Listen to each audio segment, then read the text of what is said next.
Hello and welcome to the CDAO Magazine interview series. I am Susan Wilson, the Vice President of Data Governance and Privacy with Informatica. And we are partnering with CDAO Magazine, MIT CDAO IQ, and the International Society of Chief Data Officers in a series of interviews.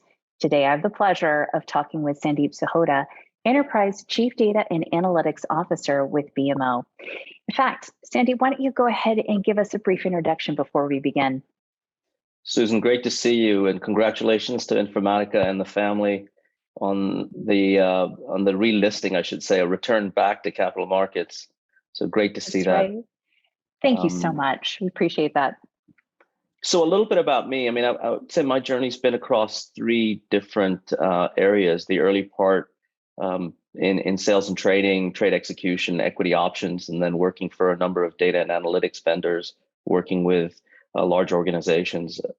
And then the middle part, 15 years at Morgan Stanley in and around data and analytics in every part of that particular organization. And now in the third part of my journey has been around transformation and looking at transformation opportunities across a number of different organizations. CPPIB, a large investment manager here in Toronto, Bank of New York, and most recently here at the Bank of Montreal, where I've been for about a year plus.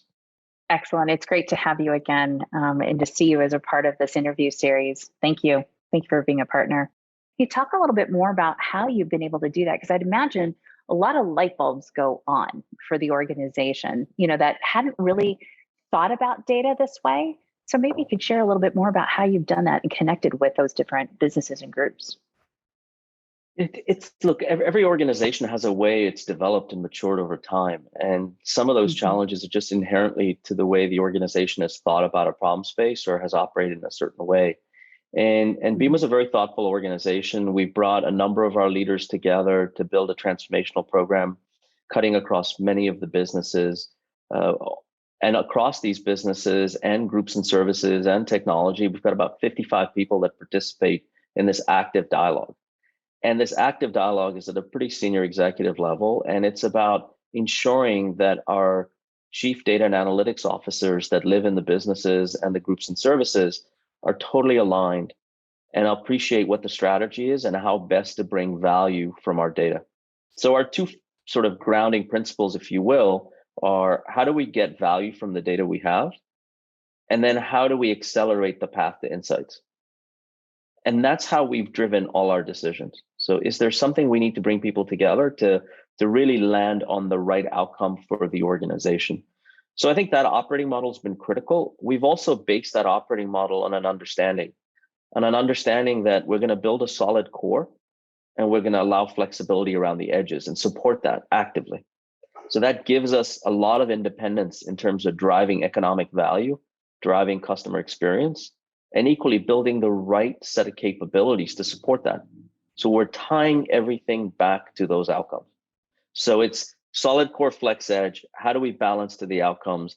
And then how do we ensure that we can get value from our data and introduce real speed to insight and measure it appropriately?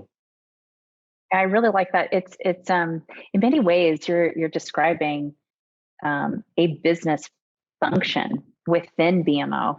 You've described it in terms of the value delivery that we are right sizing, how we address the data and the data capabilities based off of a strong core with flexible, models, to deliver to the edges.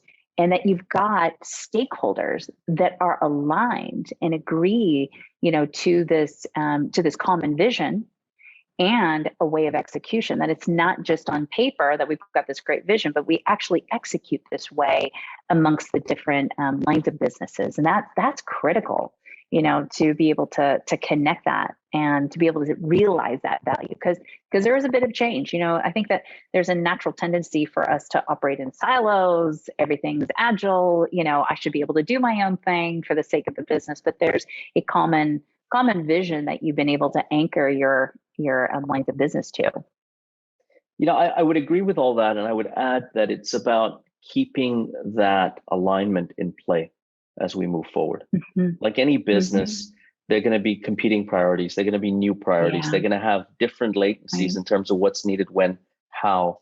So if we can get agreement on those principles of how we'd operate, if we can appreciate how we're going to use those principles to be really practical and pragmatic on how we move forward, we have this relentless focus on our customers and their experience, our employees and their experience, getting them the best tools, the best capabilities to operate.